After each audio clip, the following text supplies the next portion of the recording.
So, as Dave said, I left when I was 12, was part of this movement as someone who was growing up from 12 to 18, and always justified my choice to leave school by saying, well, oh, I know Sarah, and Sarah got into Harvard as someone who wasn't in school, so it must be okay to leave school. And it took a long time to realize that that was really, really stupid logic, that if you're going to commit to being a lifelong learner and a self-directed person, that you shouldn't just use that as a backdoor to get back into the system.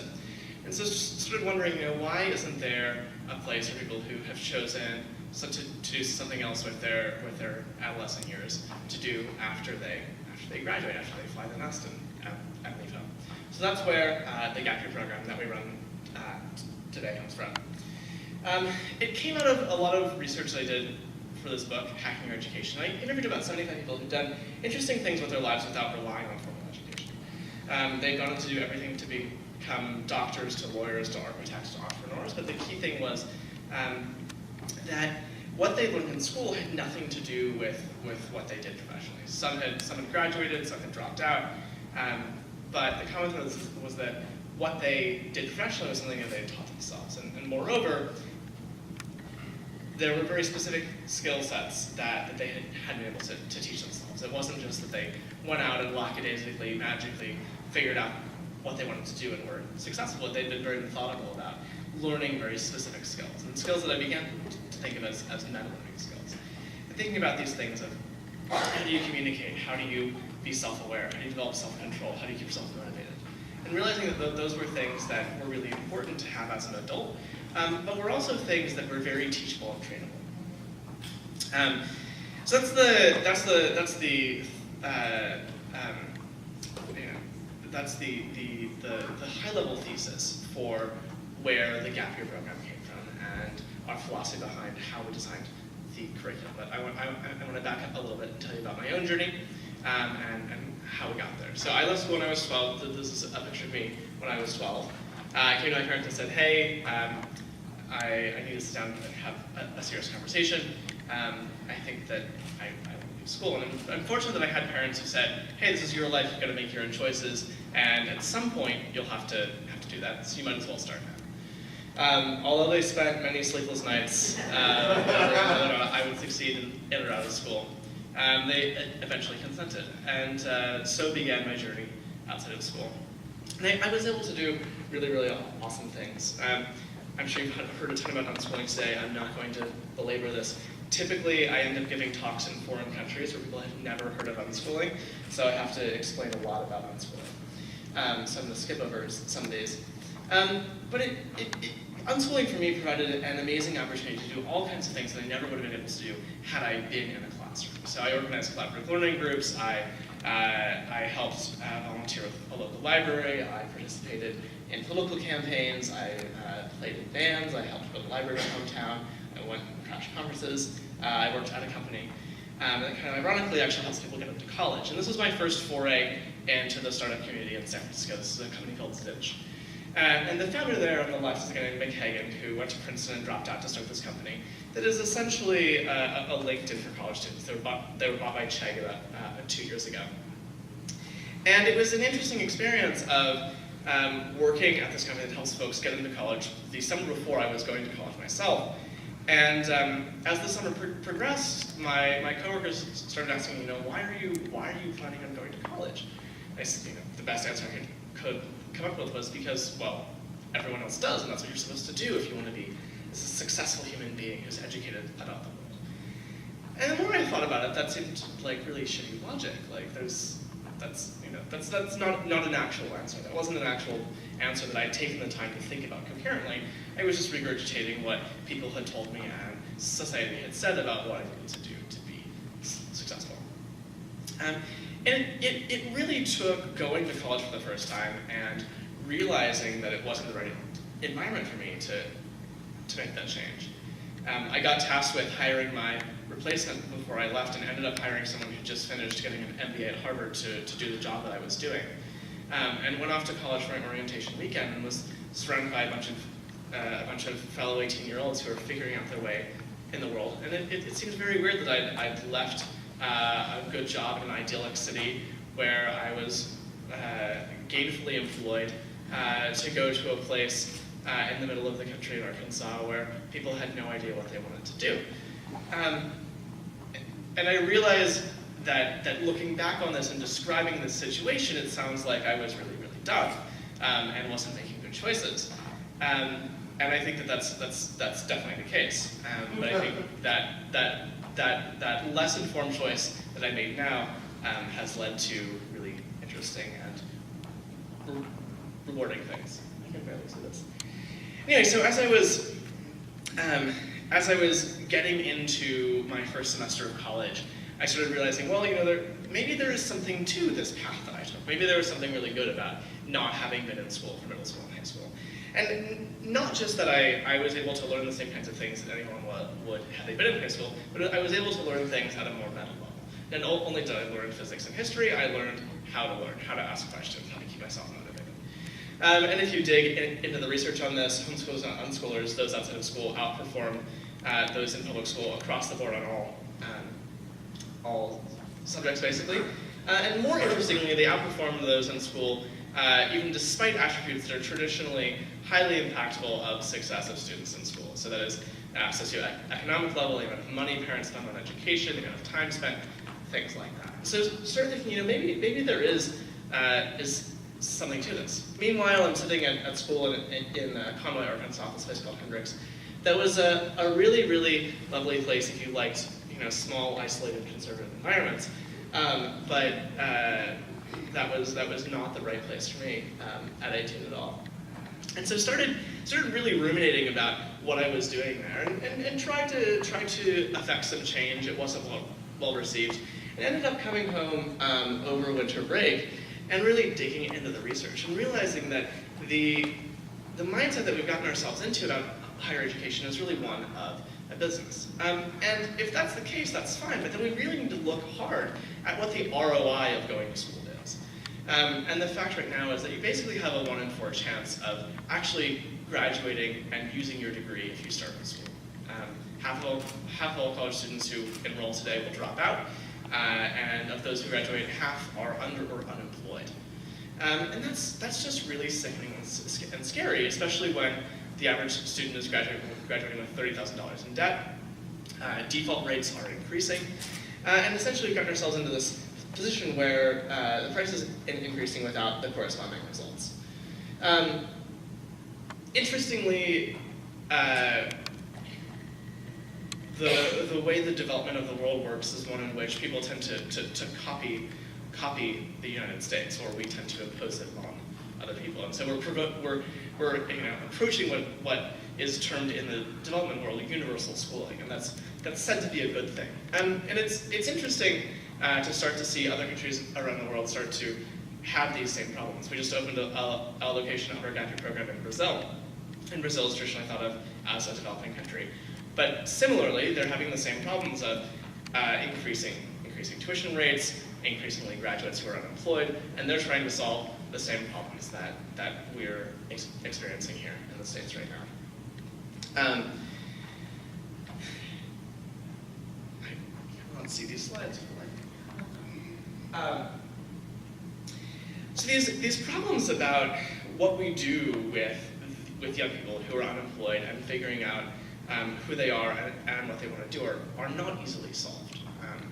If they were, we wouldn't be having this conversation. And our approach with gap year was always thinking about, well, with the advent of access to information, it means that we don't need to actually teach people hard technical skills. The technical skills, the knowledge, the information, it's always been accessible, whether it's in libraries. It's just now a lot more easily accessible on the internet. And so if those things are accessible, then why aren't we working on teaching the skills that are at one level of cognition above that, to help people become better and more effective at learning those things once they dive into it. And we've seen an increasing amount of innovation in the education space. It's become a news item. The last 2 years have been filled with front page articles about MOOCs and how they're going to change the world. And that's interesting for sure. And I think it's valiant that these initiatives are getting press. but as everyone knows, there's been ups and downs. None of them have worked perfectly. But I think the important thing that's happening here is that people are actually trying new things in an industry that hasn't changed in basically 1,000 years. And it's mind-boggling to me that this doesn't happen more frequently. I was having dinner last night with a friend of mine who's a tenured professor in biology at UC Davis, and he was saying that they've been trying to revise their biology curriculum for the past 15 years. And because no one can agree, they haven't made any progress. And that's just like a sickening example to me of why the traditional accredited university system is going to break, right? And it seems far-fetched. It may seem far-fetched to think that in 10 or 15 years, a large number of higher education institutions that are currently well-known and well-established and can charge $50,000 a year for tuition might in fact turn into convalescent hospitals as times change and things shift. Last year, for the first time, we actually saw enrollment rates in private colleges decrease for the first time ever, which is interesting. And I think it'll be fascinating to see over the course of the next couple of years what actually happens as this shift continues, right? Certainly there are going to be educational institutions that will be around for a very long time. The Harvards and MITs of the world aren't going anywhere anytime soon. They also have billion-dollar endowments behind them. It's the schools like the one that I went to in Arkansas that's a mid-tier private university that charges a lot of money and is not delivering a lot of value that's going to see students increasingly question whether or not that's the right place to go and spend their time. So I entered my second semester with a lot of trepidation, thinking about a lot of these questions. And I recall having a conversation when I decided to leave in the cafeteria, and I had an acquaintance that I was in the English class with asking me serious questions about what I was going to do and how I was going to spend my time once I left school. And they're serious questions worth considering, but the question that he asked that just boggled my mind was, what are you going to do without the beer and the girls? Like, how are you gonna find any of those out in the real world? And to be perfectly fair, this is actually a very relevant reason to go to university, right? Like, there is actually, to be totally serious, there is actually something about learning what it means to push your limits, learning what it means, learning how many drinks you can have so you don't have a hangover in the morning, learning like what it means to have sex that you might regret in the morning. Like, all these kinds of things are part of the process of becoming an adult, right? You just don't need to pay $50,000 a year to do that. You can go down to your local dive bar and get the exact same outcome, right? And like, I realize this sounds funny, but it is actually a significant part of becoming an adult. And we've conflated all these things into a university that's supposed to help people become mature and teach them skills and get them a job. And those actually seem like three very distinct functions. Certainly there's room to pull those apart and start delivering different models that are cheaper and more effective.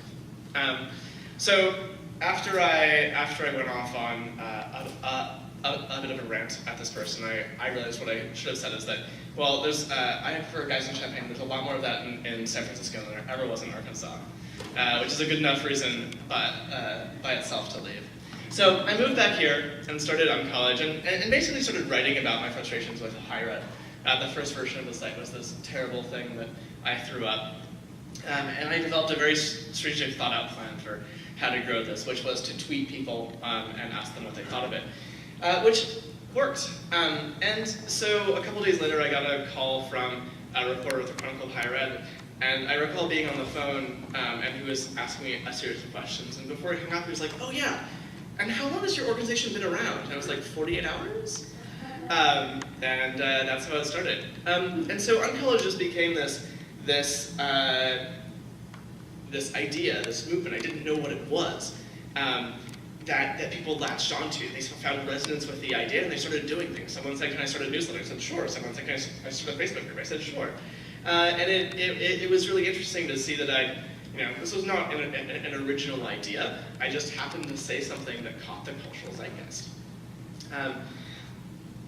A couple months later, I told a reporter from New York Magazine I was writing a book, and I woke up to a bunch of phone calls from editors and agents saying, "Can we see your manuscript?" And I said, "Sure, but I don't have a manuscript. I have like a one-page Word document with some ideas that I jotted down. You could see that." And I ended up convincing them to sign a contract and got into writing Hacking Your Education. And went around interviewing people to figure out what they'd done to be successful outside of school. And I went into this, and people said, well, this is only going to work for people who are privileged and are super motivated and are really, really, really smart. And I was really pleased that I was proven wrong. I found people who were all across the board, right? People who were actually, on average, fairly lazy and had found ways to leverage opportunities to make things more efficient. If they'd been that motivated, they would have stayed in school and worked through all the hoops.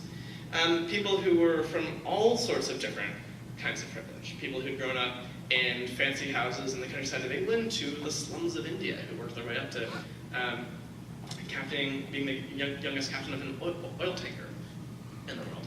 And people who were short, extremely smart technical people who might be considered geniuses. And people who were just like us and had happened to figure out how to be successful and build the right social capital and found the connections to be able to lead a happy, successful life. So writing the book was really rewarding, but I started wondering, what about all these skills that we think of as meta skills that the people that I interviewed clearly became very good at, aren't actually being taught. No one says, this is how you should be self-aware, or this is how you should reflect, or this is how you set up an accountability system to keep yourself motivated when there's not someone threatening you with a bad grade. Why isn't there someone teaching that?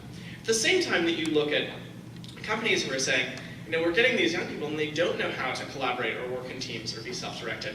They need to be taught at every step of the way and given little gold stars, or they go home and cry to their parents.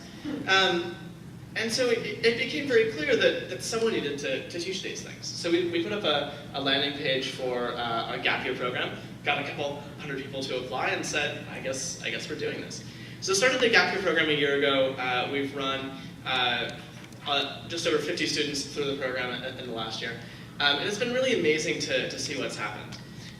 We took a year because that seemed like a reasonable period of time. And if we wanted to compete with a four-year university, we thought, well, if we can do it at a tenth of the cost and in a quarter of the time, we'd be doing pretty good. And took these four distinct parts and packaged them into a year. So part of it is that residential experience. To say, we're going to help you understand how to become an adult. So they start off living together for 10 weeks in a house. They go through a bootcamp style curriculum, engaging in these meta learning skills. They go abroad to learn what it means to be an adaptable, flexible human being. They do an internship that we place them in, so they learn what it's like to work in the real world, and they do a project to show off their skills so they can actually have something to add to their portfolio. And it's been really a phenomenal year. Every student is matched with a coach, and that they work one-on-one with every week to set goals, contextualize information, and connect them to the resources of our network. And then there's a broader mentorship network as well that our students connect to when they need specific expertise in a field. Over the course of the year, we've had over 600 applications. We've had 14 countries represented. As I said, we just opened in Brazil this fall, and we'll be opening in Cape Town next year. And I think most phenomenally, 77% of those who started the program are employed within a year of starting the program, which we think, compared to what colleges are doing right now, is pretty darn good. We've had people work in venture capital, in real estate, and technology, and hardware, just all across the board. We've had people travel to countries all over the world. And it's been really rewarding to get to create an environment that is really kind of an environment that I wish had existed when I was coming out of high school. Certainly as an unschooler, I didn't know what I wanted. I thought that I wanted to be around smart, motivated people, but college didn't quite turn out to be that for me. But we're just getting started, and we are one small part of this movement. It's really, really incredible to see how many other things are going on and how many other people are doing work in this. As I look forward and think about how how the future looks, it's one that's probably pretty disaggregated. So we've seen an advent in schools that are teaching very hard technical skills, these 3 to 6 month learn to code boot camps that are getting people to a place with no technical knowledge to be employable very shortly afterwards. And if you want to think of that as sort of a medieval finishing school, that might make sense. I think of what we're doing as sort of the starting place. And we're helping people move out from their parents' house, understand what it means to do their own dishes, solve their own arguments, deal with homesickness, all these little things that you have to do that are helped by these meta learning skills that someone might solve effectively if they happen to have a good RA. But rarely does someone explicitly say, these are the kinds of skills that you need to learn to be a happy, successful adult, both personally and professionally. Some of our students are at a place where they have enough hard skills where they're employable directly afterwards. Some go off to colleges. But no matter what they do, whether they decide to pursue their education at a college or at a technical school, or decide to enter the workforce, they do so being more productive and more self-aware and having a better understanding of how they want to get where they want to go. So I will leave it there.